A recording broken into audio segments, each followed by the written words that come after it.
सहारा प्रणाम। सहारा से जुड़े हुए समस्त कर्तव्ययोगी साथियों का और सहारा से जुड़े हुए तमाम निवेशकर्तागण का एक बार फिर से हार्दिक अभिनंदन, स्वागत है। दोस्तों, आपकी प्रॉब्लम को लेकर, आपकी समस्याओं को लेकर कई तरह के प्रयास हम लोग लगातार करते रहते हैं। इसमें वर्तमान में एक प्रयास आप लोगों को पता है कि हम लोग प्लानिंग कर रहे हैं कि शीर्ष प्रबंधन से मुलाकात किया जाए। इसका पूरा रूपरेखा एक तरीके से तैयार करने में जुटे हैं कई सारे हमारे वरिष्ठ कार्यकर्ता साथीगण। उस पर क्या प्रोग्रेस चल रहा है इसको अभी बताया नहीं जा सकता, लेकिन प्रोग्रेस पर है, ये बात बिल्कुल ठीक है। इससे संबंधित कुछ जानकारियों को कलेक्ट करने के लिए हम कई सारे वरिष्ठ साथियों से भी वार्ता हमारा होता रहा है।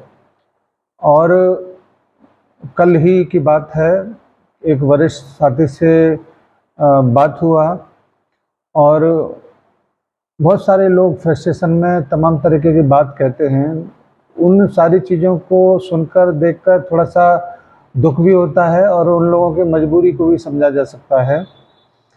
इन्हीं सारी चीज़ों को लेकर जब कुछ वरिष्ठों से बात होता है तो उन्हीं वरिष्ठों की वार्ता के आधार पर जिस प्रकार से जो जानकारियाँ मुख्यालय स्तर के वरिष्ठों से मिल रहा है, उससे लग रहा है कि कुछ अच्छा अभी 2-3 महीने के अंदर ज़रूर होने वाला है। क्योंकि अभी जून के महीने में माननीय सुप्रीम कोर्ट का सुनवाई नहीं हो पा रहा है और कोई कार्रवाई इस संबंध में नहीं हो पा रहा है, कोई जानकारी सुप्रीम कोर्ट के माध्यम से नहीं मिल पा रहा है। लेकिन उसके बाद जैसे जून का महीना ख़त्म होगा, जुलाई और अगस्त के महीने के बीच का जो पीरियड है, उस बीच ऐसी बहुत सारी इन्फॉर्मेशन, ऐसी बहुत सारी समस्याओं के समाधान का चर्चा रहा है कि अगले 2 महीना बहुत डिसाइडेड रहेगा सहारा के निवेशकर्ताओं के लिए, सहारा के जमाकर्ताओं के लिए। और उम्मीद ये किया जा रहा है कि इंतज़ार की घड़ियां अब समाप्त हो सकती हैं। क्योंकि बाहर क्या चल रहा है सुप्रीम कोर्ट के, सुप्रीम कोर्ट थोड़ी नहीं जानता है कि सोशल मीडिया पर हमारे लोग क्या क्या बातें लिख रहे हैं, क्या क्या चीज़ें कर रहे हैं। इसके अलावा सुप्रीम कोर्ट के बाहर हाई कोर्ट दिल्ली, किसी और कोर्ट में, झारखंड के कोर्ट में या वहाँ के जो भी लोग हैं वो क्या गुल खिला रहे हैं या क्या कार्रवाई कर रहे हैं, इस चीज़ के बारे में सुप्रीम कोर्ट थोड़ी नहीं पता है।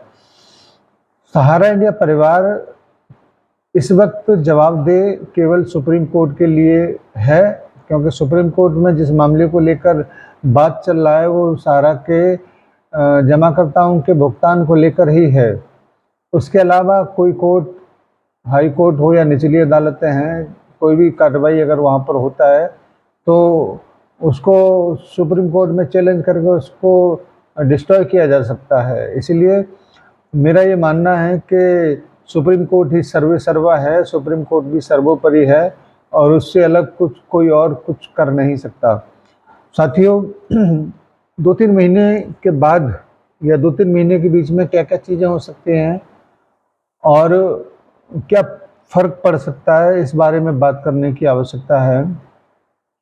2 महीने के बाद या सुप्रीम कोर्ट के खुलने के बाद जैसे ही 3 जजों की बेंच का गठन होगा, वो मध्यस्थता वाला कार्यक्रम जरूर उन लोगों के सामने आएगा और अगर उसमें सब कुछ ठीक ठाक रहा तो बहुत सारी बातचीत इस बात में हो सकता है कि पोर्टल के माध्यम से जो भुगतान की व्यवस्था है वो इतनी संपूर्ण नहीं है कि सहारा के निवेशकर्ताओं का संपूर्ण भुगतान कर पाए।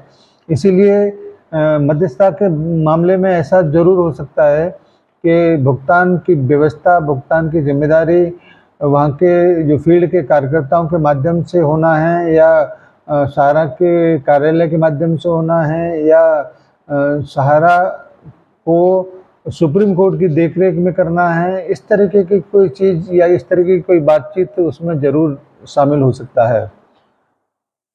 एक बात और इसमें शामिल हो सकता है कि जो पोर्टल का देखरेख करने वाले रिटायर्ड जज साहब हैं सुभाष रेड्डी जी, उनको भी शाहरा के ऊपर एक नियामक के तौर पर नियुक्त किया जा सकता है, जिसमें भुगतान से संबंधित जो कुछ भी प्रोग्रेस होगा आगे चल के उसको वो सुप्रीम कोर्ट में दाखिल कर पाएँ। इस प्रकार की कुछ व्यवस्थाओं के बारे में मुख्यालय स्तर से कुछ लोगों के माध्यम से वार्ता सुना जा रहा है। तो ऐसा मुझे भी प्रतीत होता है कि बिल्कुल इस वक्त सन्नाटा हर जगह से है, चाहे वो गवर्नमेंट बॉडी से हो, चाहे वो सुप्रीम कोर्ट के माध्यम से हो या संस्था के माध्यम से हो। और ये सारी चीज़ें इस बात को इंगित करती हैं कि कुछ न कुछ ऐसी व्यवस्थाएं वो तय कर चुके हैं जिसमें आने वाले कुछ समय में सभी को राहत मिल सकता है।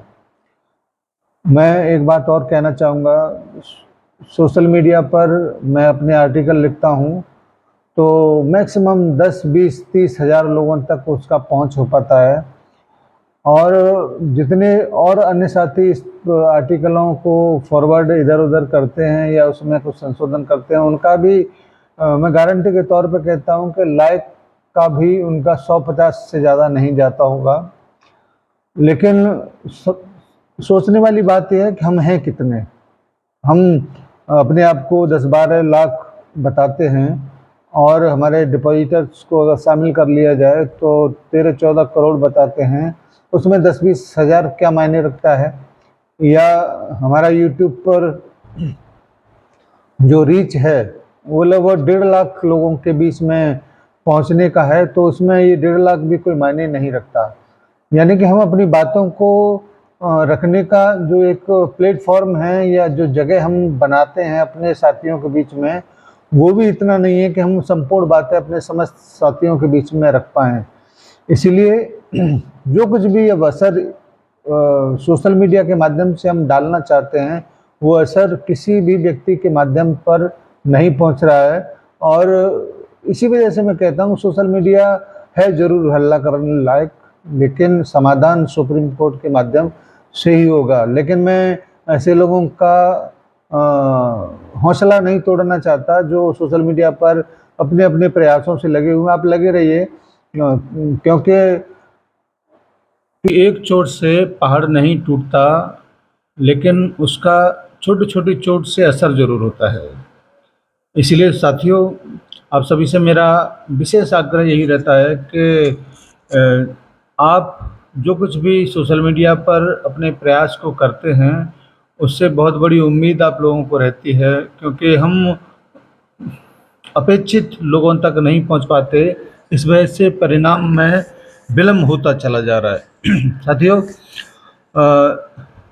अगले महीने माननीय सुप्रीम कोर्ट फिर सुनवाई करेगा, फिर से उसका बेंच गठित होगा। उम्मीद ये किया जा रहा है कि आपकी ये जो सुनवाई है उसमें ही सब समाधान निकल आए। धन्यवाद आप सभी को।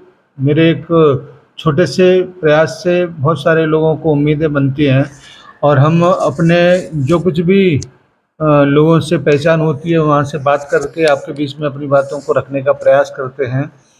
कुछ लोगों को लगता है कि ये सारी चीज़ें बेकार हैं, लेकिन उनको लगता है तो उनको लगने दीजिए, क्योंकि इस संसार में ऐसा कोई व्यक्ति नहीं जो हर एक व्यक्ति को संतुष्ट कर पाए।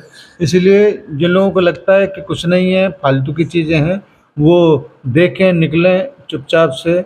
और जिन जिन लोगों को थोड़ा सा भी यकीन होता है, भरोसा होता है, वो कृपया जुड़े रहें। सहारा इंडिया परिवार के तमाम अपडेट के लिए हम लोग आपके बीच अपनी बातों को लेकर आते रहेंगे। धन्यवाद आप सभी को।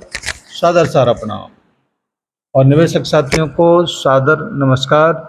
और हमारे बहुत सारे बुद्धिजीवी जो लगे हुए हैं सोशल मीडिया पर, उनको मेरा सैल्यूट है। जय हिंद, सादर सारा प्रणाम।